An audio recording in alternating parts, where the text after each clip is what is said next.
Hey guys, welcome back to another Architecture Real Talk. So today's topic is going to be all about resumes.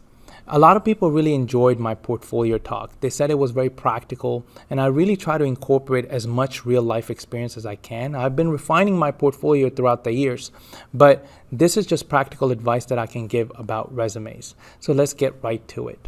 So resumes are a supplemental document that goes alongside of your portfolio. Again, I always believe portfolio speaks highly of your intellect more than a resume does because you have imagery that speaks 1,000 words for you. But when it comes to your resume, this is pretty much a profile that allows you to get to the interviewer. It allows you to get to your job. So let's break it down. So right off the bat, you want to be able to search for keywords. Now, a lot of the systems nowadays, or applicant tracking systems that are being used by larger firms, are literally looking for keywords inside of a resume. If you're having a hard time sometimes getting an interview, it could be that you're not using the right keywords. Just simply Google your profession resume keywords.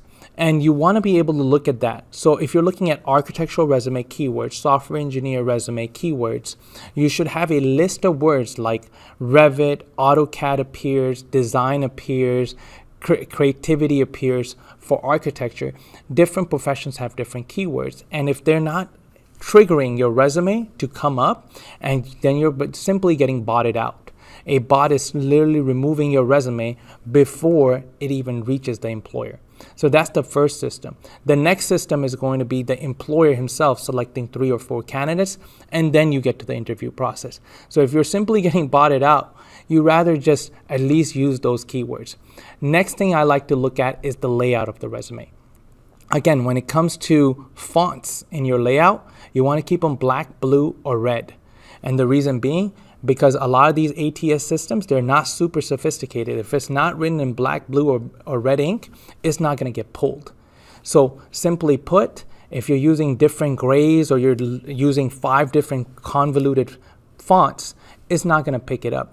Using simple fonts like Helvetica, really organizing your white space if you're an undergrad or you're just recently a graduate and you're looking for your first time employment as a full-time employment, then you really want to balance out your white spaces and allow the resume to speak for itself. The next thing that comes to mind is, what about an objective statement versus a summary? Well, if you're a recent grad, you should always go with an objective statement. It should be a goal-oriented statement followed by how this particular firm will allow me to reach my goal. And in turn, you're also allowing that company to reach their goals.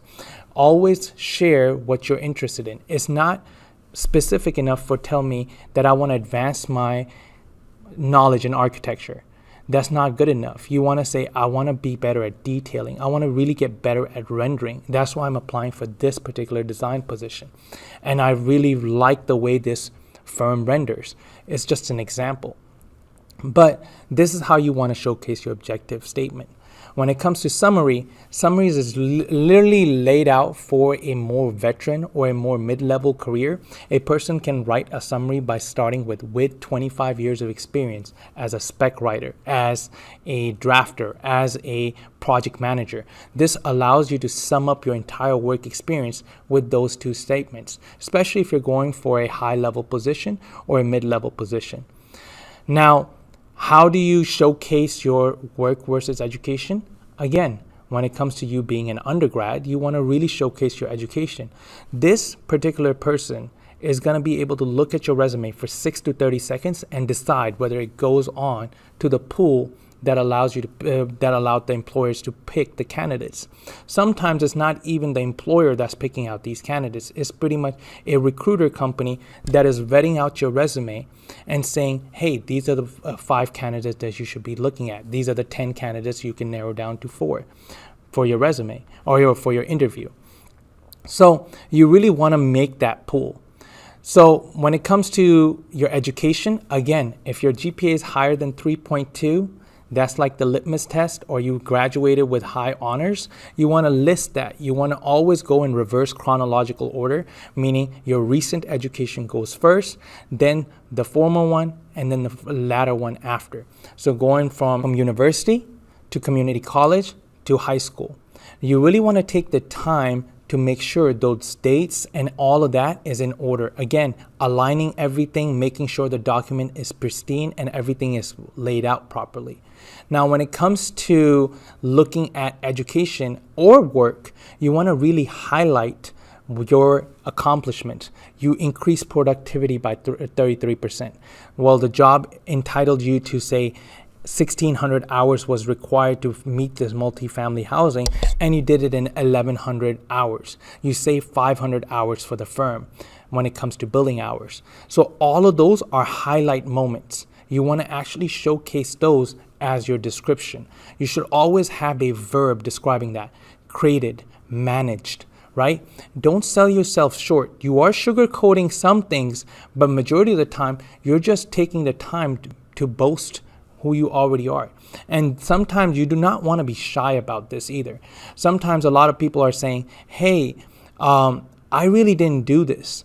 Or even as a stay-at-home mom, you had a professional responsibility to plan out this particular person's day, right? And all of that counts as relevant application. This is relevant experience.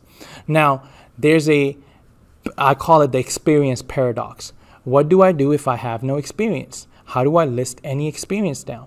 So for those particular things, what I like to say is you have summers and try to find yourself a summer internship, especially when it comes to you being in a university or high school.